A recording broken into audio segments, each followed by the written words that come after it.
एक आधा एकड़ में कम से कम हर साल 4 या 5 टन माल निकलता है 2 बार। 7-8 गुना इनकम ज़्यादा बढ़ गया है। अभी इसका तो एक एट ए टाइम में हमको 1-1.5 लाख रुपए मिल जाता है एक सीज़न में।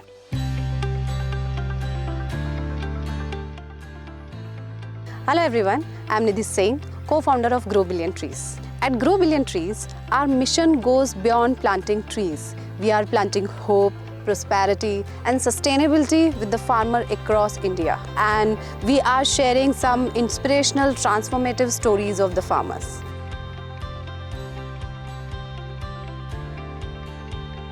So आज हम यहाँ गिरवी फाल्टन में हैं एंड हमारे साथ है हनुमंत पवार जी। ये इन्हीं का खेत है और 2021 में हमने इनके साथ यहाँ पर ये वाले प्लांट लगाए थे। सो हनुमंत जी, आप हमें कुछ बताएंगे यहाँ के बारे में? जैसे इससे पहले आप इस खेत में क्या कर रहे थे? हम लोग पहले ज्वार और बाजरा लेते थे। हाँ? जो कि मतलब साल में एक बार ज्वार और एक बार बाजरा। तो उसके बाद हमने सोचा कि कुछ फ्रूट का लागत लगा देते हैं ताकि कुछ इनकम भी बढ़ जाएगा और ज्वार बाजरा में कोई खास इनकम नहीं है। एक आधा एकड़ में कम से कम हर साल 4 या 5 टन माल निकलता है 2 बार। तो इसका कम से कम 7-8 गुना इनकम ज़्यादा बढ़ गया है। So, इसमें कितने प्लांट्स लगे हुए हैं? इसमें 220 प्लांट लगे हैं। और एक प्लांट जो है वो कितने डिस्टेंस पे है? ये 7 बाय 5 बोलते हैं इसको। 7 बाय 5। 2 लाइन का डिस्टेंस है 7 फीट और 2 पेड़ का डिस्टेंस है 5 फीट।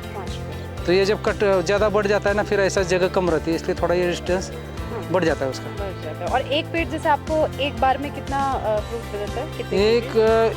एक फ्रूट अगर आपको सीजन के ऊपर होता है, क्लाइमेट के ऊपर, तो मिनिमम कम से कम 15-20 केजी तो कहीं नहीं गए, क्योंकि ये जो पिंक ताइवान है इसमें अमरूद बहुत लगता है और इसका 2 साल में 2 बार आप इसका हार्वेस्टिंग कर सकते हैं। और इसका जो लागत है कोई खास नहीं है, मतलब ज़्यादा मेडिसिन वगैरह दवाई वगैरह छींटने की ज़रूरत नहीं पड़ती। तो जैसे पहले जब आप ज्वार बाजरा कर रहे थे तो आपका साल भर का इनकम कितना होता? साल भर का कितना इनकम है? एक आधा एकड़ में ज़्यादा 20-25-30 हज़ार बहुत हो गए। अच्छा, और अभी इसका तो एक एट ए टाइम में हमको 1-1.5 लाख रुपए मिल जाता है एक सीज़न में। तो साल भर में फिर तो कम से कम 2.5-3 लाख रुपए खर्चा अगर निकाल के 2 लाख रुपए तो कहीं नहीं गए। मतलब बीच में हमने ऑनियन लगाया है, ठीक है, प्याज। अच्छा, और प्लस गार्लिक भी है और मतलब लहसुन, दोनों तरफ से हम इनकम इसमें से निकाल सकते हैं। इसको करने में आपको कोई मुश्किलें आई? नहीं, ग्रो बिलियन ट्रीज की तरफ से आपने जो काम हाथ में लिया है वो बहुत सराहनीय है, क्योंकि इन्वायरमेंट इतना चेंज हो चुका है कि कोई पता नहीं कैसा क्लाइमेट हो जाता है, लेकिन कोई हमको प्रॉब्लम नहीं है और ये ग्रोन अप भी बहुत बढ़िया होता है। सो जैसा कि अभी हमने हनुमंत पवार जी से भी बात की and you can see this is a very good model of agro forestry. तो उन्होंने बताया कि यहाँ पे जो गुआवा है ये 5 बाय 7 फीट के डिस्टेंस पे लगे हुए हैं और ये जो बीच वाला एरिया है इसमें ये लोग प्याज और लहसुन गुआवा के साथ साथ ये वाली चीज़ें भी करते हैं। सो when we plant trees alongside with the crop, so it is of course going to help to the environment. It is mitigating the climate crisis, fixing the biodiversity cycle and fixing the soil quality as well, and it is helpful in sustainable farming.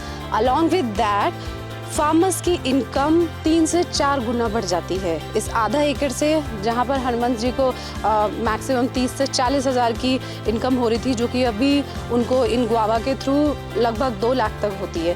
So agroforestry is a very good model which helps and balance between both environment and the farmer's livelihood. So together, we are not just planting trees.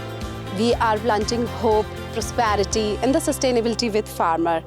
Join us in the journey of growing 1 billion trees and planting hope for the future and the better future generations to come.